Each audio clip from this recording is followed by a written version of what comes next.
Hi and welcome to Health and Beauty Base YouTube channel. In this video, we're going to talk about acute kidney injury. So what is an acute kidney injury? Well, it is an abrupt and usually reversible decline in glomerular filtration rate, or GFR. It leads to elevated BUN, or blood urea nitrogen, and creatinine levels. Now the definition by KDIGO is one of three definitions.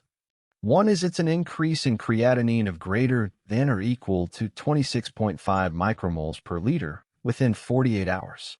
The second definition is an increase in creatinine of greater than or equal to 1.5 times the known baseline occurring within the last 7 days. And the third definition is an urine volume less than 0.5 milliliters per kilogram per hour for greater than 6 hours. So if you have one of these definitions, you've got what we call an acute kidney injury, or AKI. But basically, it means again there is an increased blood urea nitrogen and creatinine due to an abrupt and reversible decline in GFR. That is what AKI is. Before we continue, if you're enjoying this content and want to see more, consider subscribing. It means a lot to me, it helps the channel grow. So AKI can come in stages. Stage 1 of AKI is 1.5 to 1.9 times baseline creatinine. It's again greater than or equal to 26.5 micromoles per liter increase in creatinine. And it is a urine output less than 0.5 milliliters per kilogram per hour for 6 to 12 hours. So those three are basically the definition we looked at earlier. So if we have one of those three, that's stage 1. Stage 2 is basically a worsening of those three definitions. 22 to 2.9 times baseline creatinine, or the decreased urine output for greater than 12 hours. So either of those, we have stage 2 AKI. Stage 3 AKI is 3 or greater times the baseline of creatinine greater than equal to 352.6 micromoles per liter of creatinine. Urine output less than 0.3 milliliters per kilogram per hour for greater than 24 hours. If the patient's on dialysis, that's considered stage 3 AKI, or if there's a decrease in GFR less than 35 milliliters per minute per 1.73 meters squared body surface area, any of those we have stage 3 AKI. So what are the causes of AKI? We have to look at them in three major categories. The first one is prerenal. So prerenal is basically blood flow to the kidney itself. We got to think about blood flow to the kidney itself as the prerenal causes before the kidney. That's prerenal. So this prerenal cause is either due to a decrease in blood pressure or blood to the kidneys themselves. The kidneys need blood in order to survive. If there's not enough pressure, not enough blood to the kidneys can become damaged. One major cause is decreased cardiac output. That can be due to a myocardial infarction, can be due to pericardial tamponade, can be due to constrictive pericarditis. These things all lead to decreased cardiac output. Second cause can be shock. Shock is basically decrease in blood pressure, normally defined as less than 90 systolic, less than 60 diastolic blood pressure. Shock can come in a multitude of forms and a multitude of causes of shock. There can be dehydration, diuresis, diarrhea, hemorrhage. Anything that we lose blood, we lose volume can lead to prerenal AKI. There can be third spacing of fluid volume. So that can mean from things such as cirrhosis due to splanchnic vasodilation. So where an individual might become edematous, they might get ascites, they're losing fluid to third spaces. They're going to decrease their pressure. They're going to decrease blood volume getting to the kidneys. Another one that people don't quite think about is artery obstruction.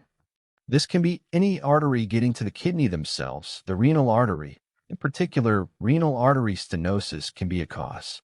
There's also drugs. Drugs can lead to prerenal AKIs. These drugs are ACE inhibitors or angiotensin receptor blockers, and this is due to efferent vasodilation, and NSAIDs are the second major drug class that lead to prerenal AKI. NSAIDs themselves will lead to pre-glomerular vasoconstriction, leading to less blood getting to the kidney, lower pressures getting to the kidney. With ACE inhibitors and ARBs, it's efferent vasodilation. So blood leaving the kidneys, there's a vasodilation of that. It leads to decreased pressures. This can also cause some injury to the kidneys. So these all are cause of prerenal AKI. Now the second large category of causes of AKI are renal or intrarenal causes. So we look at the kidney itself. Again, this is caused by direct damage to kidneys. We break it down according to anatomy of the kidney. The first part is the glomerulus. So, glomerular causes of intrarenal AKI.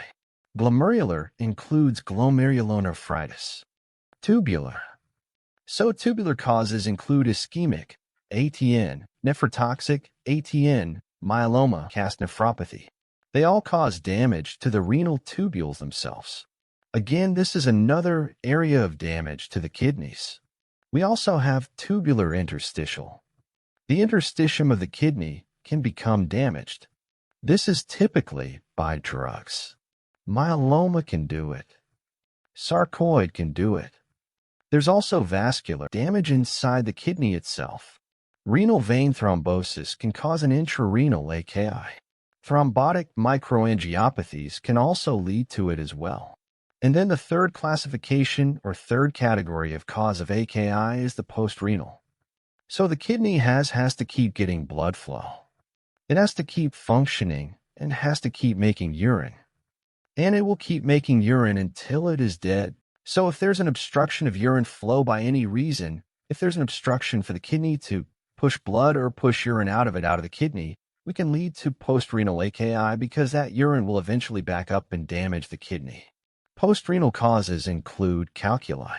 So, renal calculi can occur in any portion of the kidney. It can be in the renal pelvis, in the ureters. It can go into the urethra. Malignancy can occur at any level as well. Benign prostatic hyperplasia. So that leads to an issue in voiding. So if there's benign % of hyperplasia at this level surrounding the urethra, causing urethral obstruction, you can have the bladder fill up with urine. Again, the kidney keeps making urine, so it eventually will start to back up and cause hydronephrosis. So it starts to cause kidney damage.